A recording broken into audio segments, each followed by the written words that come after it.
Sayyidina Maulana Muhammad bin Abdullah wa ala alihi wa sahbihi wa man wala wa la hawla wa la quwwata illa billah. Ketahuilah orang yang memandang akhirat dengan hatinya dengan penuh keyakinan, maka pasti dia akan tertarik untuk menggali hasil daripada ladang akhiratnya. Dia akan berusaha dan bekerja untuk mendapatkan keuntungan akhirat. Dia akan menganggap bahwa dunia itu adalah murah dan tidak berharga. Dunia itu dia akan anggap ibarat piring-piring atau alat-alat dari tanah, sedangkan akhirat adalah permata-permata yang berharga. Dia akan siap jual semua yang dari tanah tadi itu untuk mendapatkan permata. Begitulah orang kalau sudah mengenal keberuntungan akhirat, maka dia akan siap bertijarah, berdagang, mengorbankan dunianya untuk meraih keuntungan akhiratnya. Ya, ada orang-orang percaya dengan akhirat tapi tidak mengenal nilai akhirat.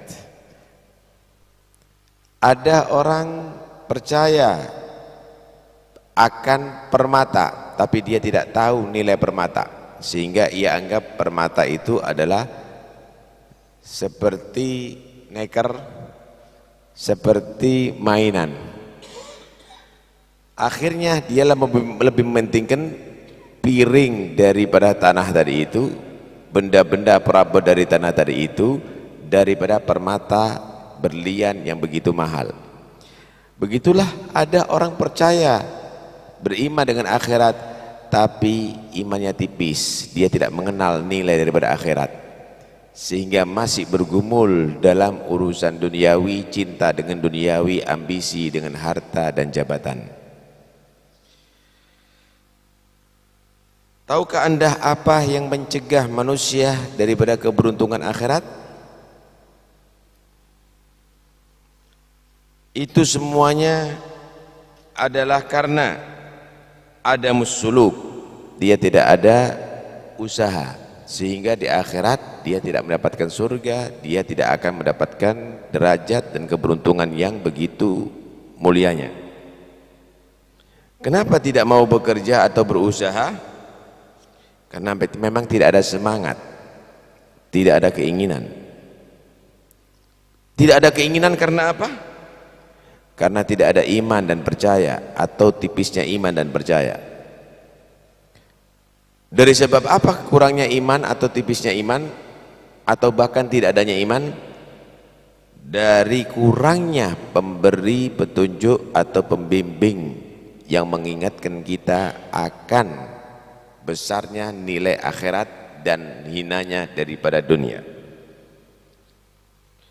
Mau datang kepada ulama, ulamanya udah mabuk dengan urusan duniawi, bukan untuk membimbing kita menjadi orang yang zuhud terhadap dunia dan semangat untuk akhirat, bahkan untuk kita bersemangat dalam urusan duniawi, berlomba-lomba dalam urusan duniawi.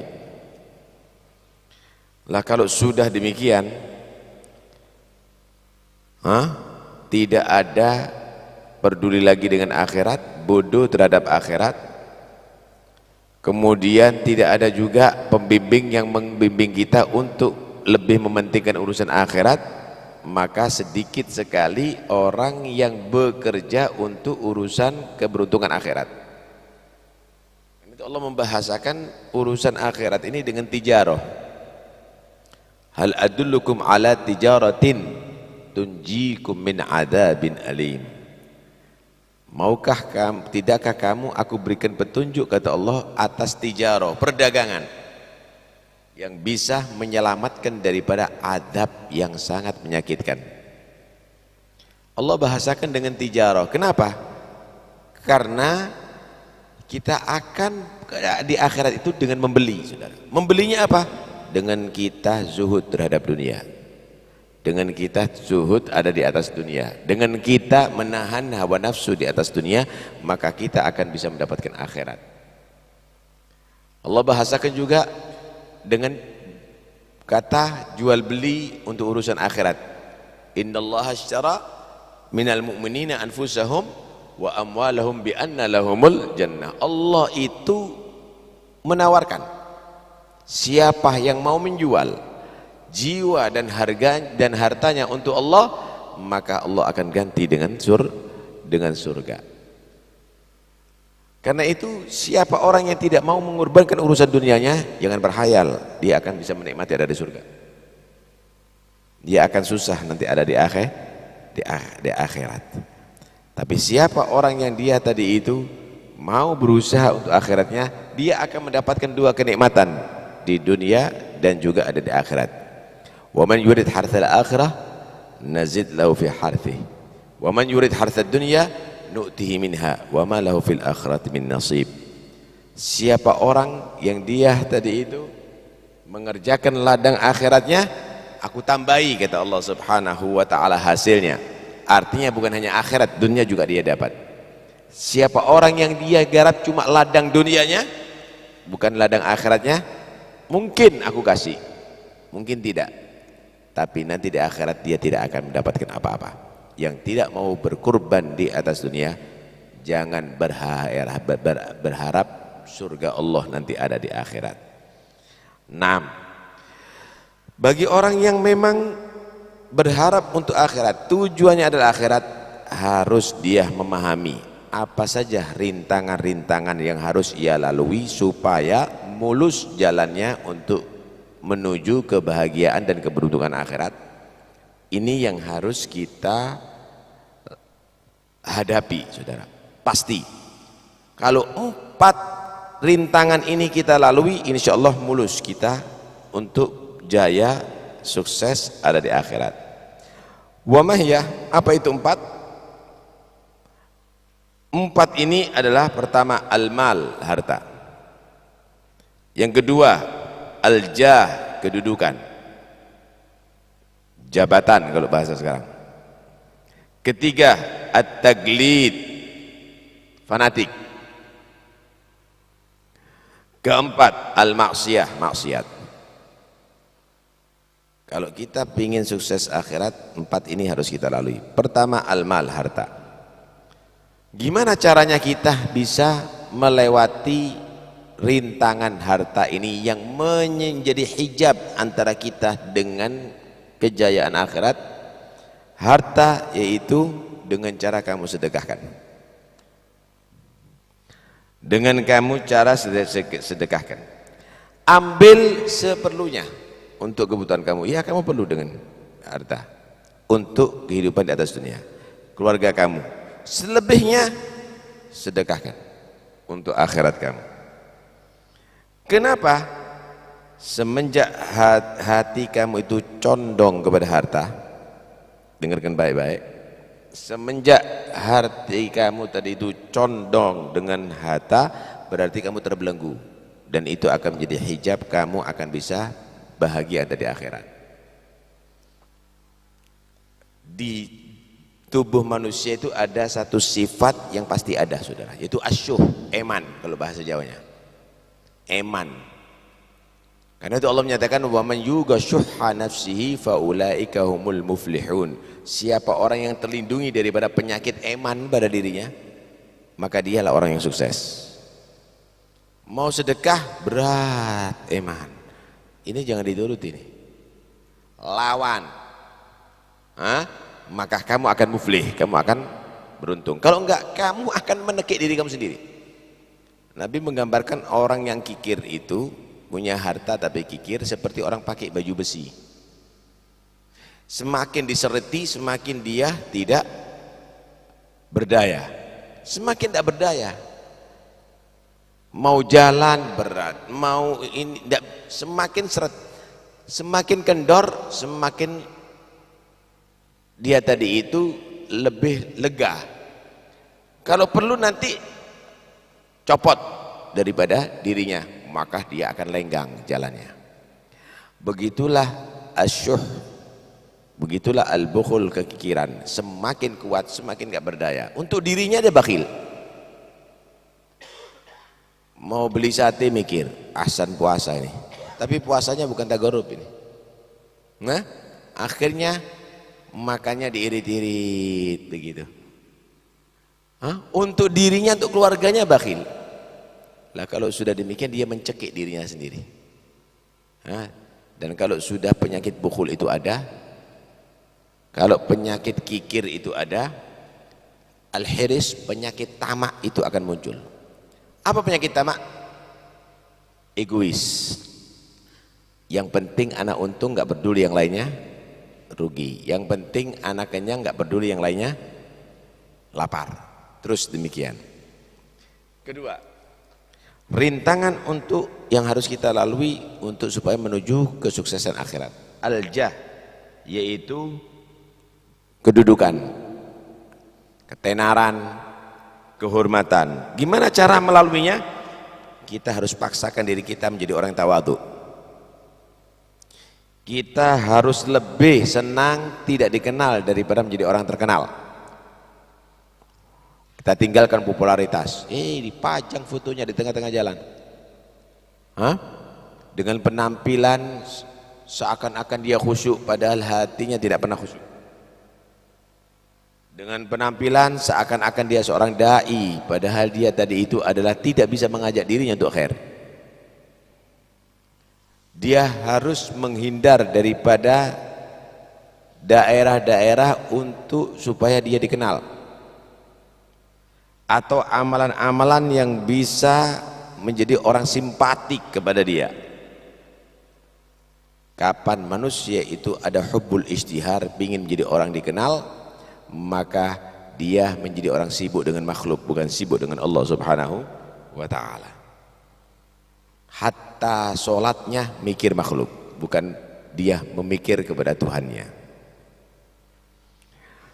Hijab yang ketiga yaitu ta'assub, golongan, madhab atau yang lainnya, sehingga yang tidak segolongan, seorganisasi, yang tidak sependapat adalah masuk neraka nantinya. Karena itu yang paling penting bagi kamu, jangan ta'assub, jangan fanatik, tapi perhatikan la ilaha illallah Muhammad Rasulullah yang kamu yakini, yang menjadi aslul iman. Sudahkah kamu mengerti dengan hakikat la ilaha illallah, tiada Tuhan kecuali Allah? Kenapa kamu menjadi hamba nafsu? Buktinya kamu lebih mengikuti hawa nafsu daripada kehendak Tuhan kamu. Kamu lebih mengikuti dunia daripada kepentingan dunia daripada kepentingan agama kamu. Muhammad Rasulullah, sunnahnya Nabi yang mana yang kita kerjakan? Kita sengaja tidak sholat jamaah, kita sengaja tinggalkan itu doa-doanya Rasulullah SAW. Mananya Muhammad Rasulullah yang melekat pada diri kita? Karena itu hendaknya kita benar-benar fokus dalam kekuatan iman, bukan ta'assub, bukan fanatik dalam kesukuan atau organisasi atau kumpulan atau yang lain-lainnya. Hijab yang keempat yaitu maksiat. Bagaimana cara mengangkat hijab maksiat? Taubat kepada Allah dan jangan sedikit merencanakan untuk melakukan kembali itu maksiat. Karena sesungguhnya siapa orang yang selalu melakukan maksiat, dia pasti akan menyesal nanti ada di masa depannya. Naam. Disinilah kita harus paham rintangan-rintangan itu selalu pasti, empat ini pada diri kita, dan kita harus betul-betul hadapi itu semuanya. Baru kita sukses dan kita mulus jalurnya untuk kepada akhirat. Setelah empat ini kita lalui ya ikhwani, ini sama dengan orang yang dia tadi itu mau sholat, dia harus menjalani rintangannya. Pertama dia harus wudu, membersihkan daripada najis, kemudian pakai pakaian yang menutup aurat, menghadap kiblat. Setelah itu apa ini ya, harus cari imam untuk dia tadi itu sholat berjamaah, dan akhirnya sholatnya menjadi berlipat ganda pahalanya. Begitulah juga ketika kita sudah melalui 4 rintangan ini, wah, harta kita nggak cinta, jah kita nggak cinta, kemudian ta'assub kita nggak ada, kemudian maksiat kita jaga, taat kita tingkatkan. Perlu syekh, perlu guru yang kita jadikan panutan untuk membimbing kita. Naam, ya. Kenapa? Karena kalau sudah nggak punya guru, khawatir setan akan menjelma jadi pada guru, menjelma daripada guru, dan akan membimbing dia ke jalan yang celaka, yang jalan yang sesat, yang tidak diridhoi oleh Allah Subhanahu wa taala.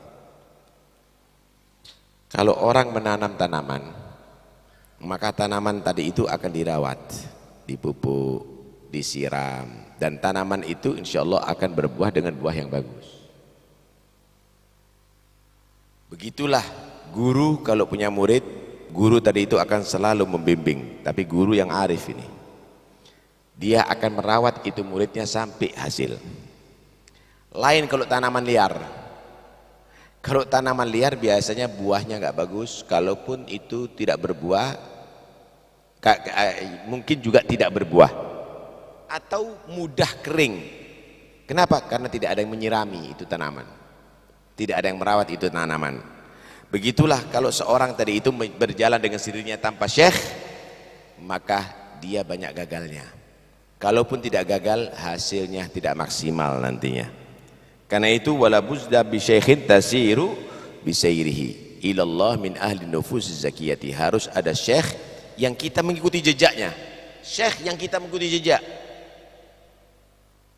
Mereka harus ahlu nufus zakiyah, orang yang punya jiwa yang bagus. Bukan syekh yang kita jika kita ikuti jejaknya kita akan sesat, kita akan keliru. Nah, itu tidak benar. Itu bukan syekh. Karena itu syekh itu adalah yang dia cukup mengikuti gerakan dia, kita mengikuti gerakan dia, kita sudah dapat ridha Allah. Bukan hanya ucapannya, gerakannya dia cukup. Lah kalau syekhnya pinter baca kitab tapi amalnya tidak karuan, akhlaknya, bukan syekh itu. Itu bukan syekh untuk diikuti itu. Itu bukan yang akan membina kamu. Naam.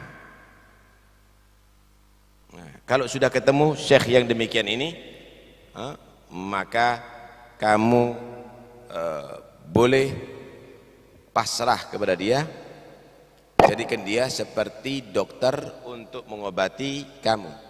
Pasrah, mau disuntik, mau dikasih obat yang pahit, oke. Mau diinfus boleh, bahkan dioperasi pun juga boleh.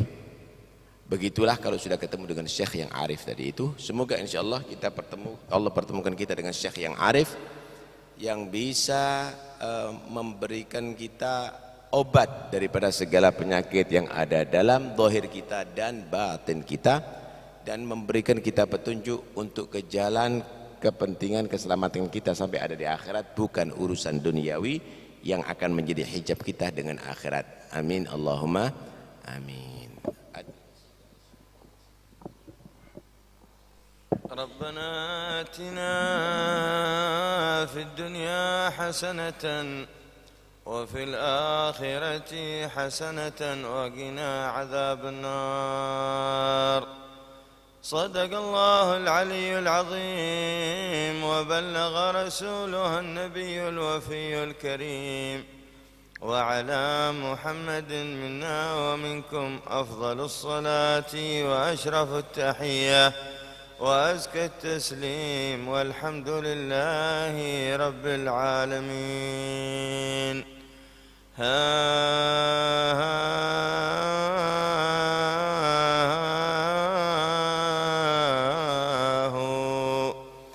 والقصد ذكر نصيحة ووصية للنفس والإخوان إذ كانوا معي، تقوى إله العالمين فإنها عز وحرز في الدنا والمرجع،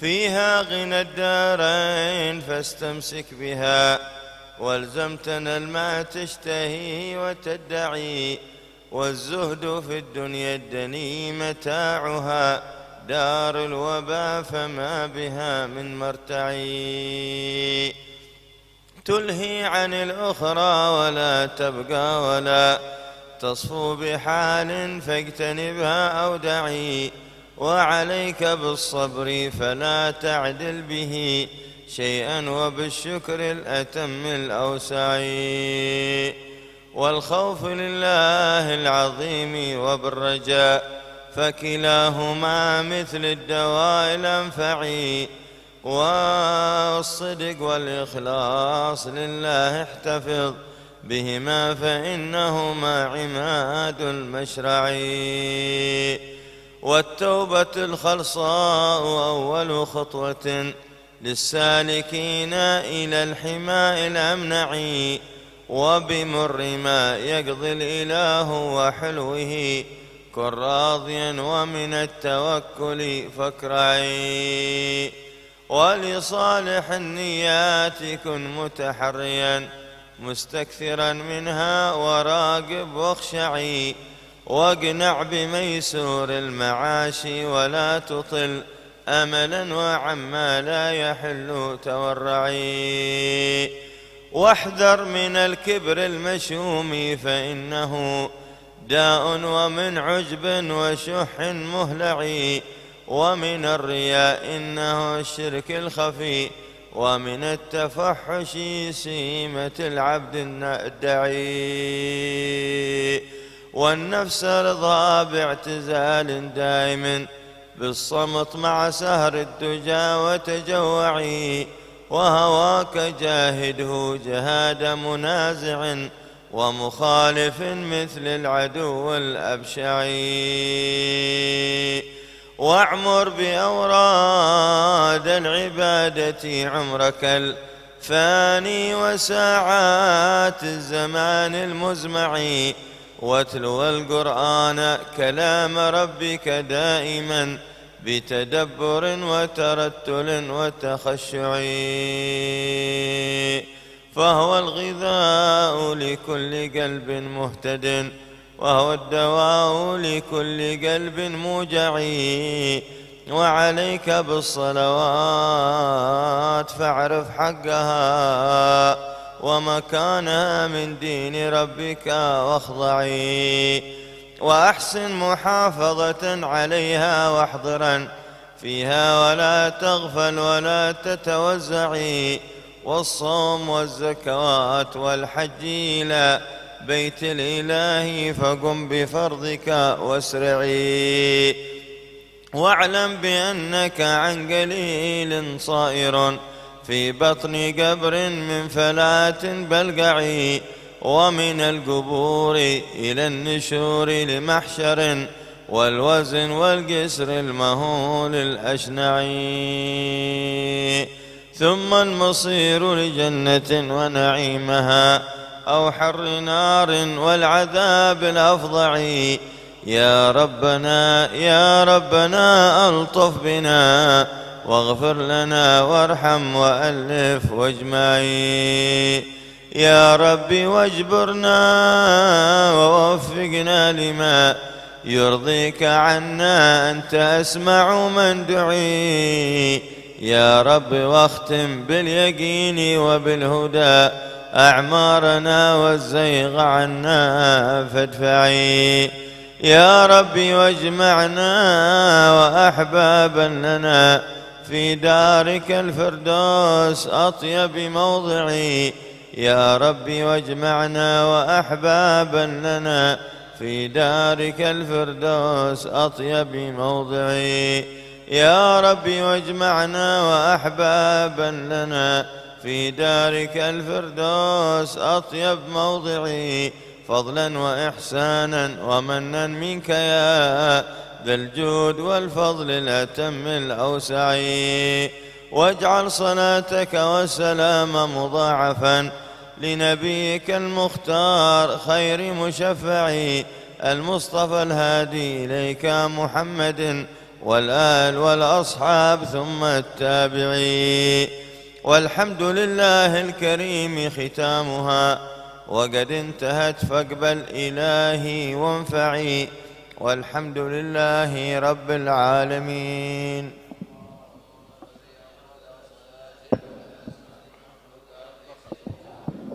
وعلى آله وصحبه وسلم. ومداد كلماتك كلما ذكرك وذكر الذاكرون وغفل عن ذكرك وذكره الغافلون.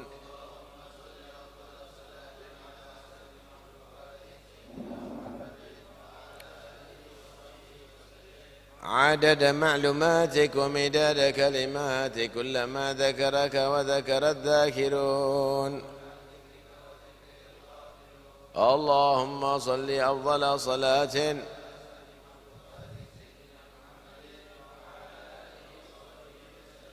عدد معلوماتك ومداد كلماتك كلما ذكرك وذكر الذاكرون وغفل عن ذكرك وذكره الغافلون. ربنا انفعنا بما علمتنا رب علمنا الذي ينفعنا. وقرابات لنا في ديننا معالي القتر أنثى وذكر ترتضي قولا وفعلا كرما وارزق الكل حلالا دائما واخل أتقياء علما نحظى بالخير ونكفى كل شر.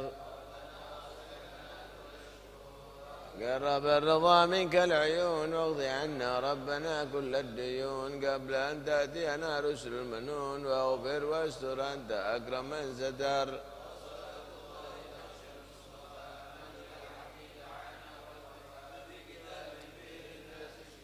وعلى الآل الكرام الشرفاء وعلى أصحاب مصابيح الغرار.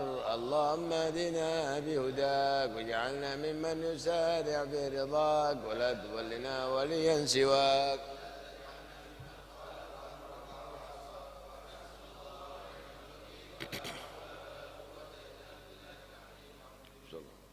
فاتحة رسول الله محمد بن عبد الله زبط من الرحابة وأخواني من الأنبياء والمرسلين صلوات الله وسلامه عليه وعلى من أهل بيت رسول الله وأزواج رسول الله وأصحاب رسول الله والتابعين وتابعيهم من تبعهم بأحسن الدين. لا سيما خلفاء الراشدين ساداتنا أبي بكر وعمر وعثمان وعلي سيدنا فاطمة الزهراء وخرج عائشة الرضا سيدنا الحسن والحسين سيدنا حمزة العباس بن علي سيدنا عبيدين سيدنا بن باقي جعفر صادق سيدنا موسى الكاظم بن علي الرضا سيدنا إسماعيل سيدنا علي الوردي وأخوانهم سيدنا محمد نجيب عيسى بن بن نجيب الله أحمد بن عيسى وابن عبد الله وعلي بن عبد الله بن علي وخالد قسم السيد العظم الفقير المقدم محمد بن علي من ساداتنا الأبي علي وأبي غيور مع أخواني وابن علي محمد مولى الدويلة والمقدم الثاني عبد الرحمن السقاف وأسرة ربك سكران وابن علي وشهاب الدين قد بالملأ عبد الله درس الأكبر وابن بقر علي وأخواني ومال المحضار علي بن عبد الرحمن أحمد بن فخر ثم إلى الشيخ محمد جمال محمد مولى علي فاخر الوجوش أبو بكر بن سالم وأخي علي بن سالم بن الرحمن محمد مولى عرش يوسف بن عبد الحسن أحمد محمد الحبشي وصحابي شعيب ثم نقول بربان الشيخ عبد القادر الجيلاني بشنشادي وبمدينة المرب والأئمة المجتهدين والمفسرين والحديثين والفقهاء والعلماء العاملين وأهل الطاعة أجمعين ثم نقول بالأنفاس الحبيب عمر بن عبد الرحمن العطاس الشيخ علي بن عبد الله بارش وبن شفضل الحداد أحمد بن زين الحبشي عبد الرحمن بن بقيل ومال البر أحمد بن عمر المدن محمد بن زين ثم الحبيب علي بن محمد بن حسين الحبشي ثم إلى روح الحبيب أولياء وصلاح البلدة ومشاهدك التوحيد وشلقه بنية ومشربه من مشلقه ومشرب خير وكرامة ثم إلى رسل بالحضر المقام الحبيب جعفر من سقف السيد البان وسقف وسلم وفرعيمة ومن حضر في هذا المجلس سابقا ولاحقا ووالدينا ووليكم وواتنا ثم الحجة الإسلام بحامد محمد بن أحمد الغزالي ووالدينا ووليكم وواتنا وواتكم ووات المسلمين الله تغشر مغفرة وبركاتهم وأسرار منورهم وأن الله سبحانه وتعالى يمن علينا منا العباد الصالحين الكرم عليهم مثل ما تكرم عليهم وأعطينا مثل ما أعطاهم بلغنا مثل ما بلغهم برحمة الله وبركاتهم ويرينا الدنيا كما أراها لهم يا رب العالمين ويزهدنا في الدنيا وراغبنا في الآخرة وأن الله سبحانه وتعالى يوفقنا وإياكم للخير ويجعلنا وإياكم للخير ويعفو عنكم كل شر ومسار ويجعل علومنا إن شاء الله نافعة حجة لنا لا حجة علينا وشاهد لنا لا شهد علينا رزقنا العلم بما جهلنا والعمل فيما عملنا فيما علمنا والإخلاص في أعمالنا تقبل جميعنا الصالحات وكعف عنا الدنيا والسيئات وصلح لنا النية الذرية واجعل الحاجات كلها مقضية دينية ودنيوية وأخروية بغير خير البرية وعلى هدي يكون صالحا ومن سلف الآباء وما نوى الصالحون ما نوى صاحب الوقت وإمام الزمان في مثل هذه الساعة المناسبة نويناه ما قصدوا قصدنا ما طلبوا طلبنا وإلى حضرة النبي محمد اسم الفاتحة إياك نعبد وإياك نستعين صراط المستقيم اللهم يا سميع الأصوات يا جميع يا مجيب الدعوات اسمع أصواتنا واستجيب دعوتنا إنك لا تخلف الميعاد ربنا تقبل منا إنك أنت السميع العليم وتب علينا إنك التواب الرحيم وارحمنا يا أرحم الراحمين واغفر لنا يا خير الغافرين وصلى الله على سيدنا محمد وآله وسلم الحمد لله رب العالمين الله تقبل. Investasi sensasional. Assalamualaikum warahmatullahi wabarakatuh. Lokasi klinik dan apotek Al-Ma'unah Kota Pasuruan berada di tempat yang sangat strategis, yaitu di Jalan Kiai Haji Abdul Hamid, Kota Pasuruan. Saat ini masih sewa. Dan insya Allah segera kita beli dengan harga 7,5 miliar. Oleh karena itu kami menawarkan kepada kaum muslimin dan muslimah di mana saja Anda berada, investasi sensasional. Kami cari 200.000 orang investor akhirat. Dengan hanya berdonasi tiap bulannya Rp10.000 saja, maka insya Allah dalam jangka waktu 4 bulan dengan izin Allah akan terkumpul dana yang kami perlukan untuk pembelian lokasi klinik dan apotek Al-Ma'unah. Kaum muslimin dan muslimah di mana saja Anda berada, mari kesempatan emas ini jangan dilewatkan dan jangan disia-siakan. Hanya Rp10.000 per bulan. 4 bulan Anda telah memiliki investasi akhirat berupa klinik dan apotek Al-Ma'unah yang pahalanya insya Allah terus mengalir sampai akhirat. Rasulullah sallallahu alaihi wasallam bersabda, "Idza mata ibnu Adam inqata'a 'amaluhu illa min thalath. Shadaqatin jariyah aw 'ilmin yuntafa'u bihi aw waladin salihin yad'u lah." Jika anak Adam meninggal dunia, maka amalnya terputus kecuali 3. Sedekah jariyah, ilmu yang bermanfaat, dan anak soleh yang mendoakannya. Bersatu kita mampu, kebersamaan insya Allah merubah yang berat menjadi ringan. Demikian yang bisa saya sampaikan. Assalamualaikum warahmatullahi wabarakatuh.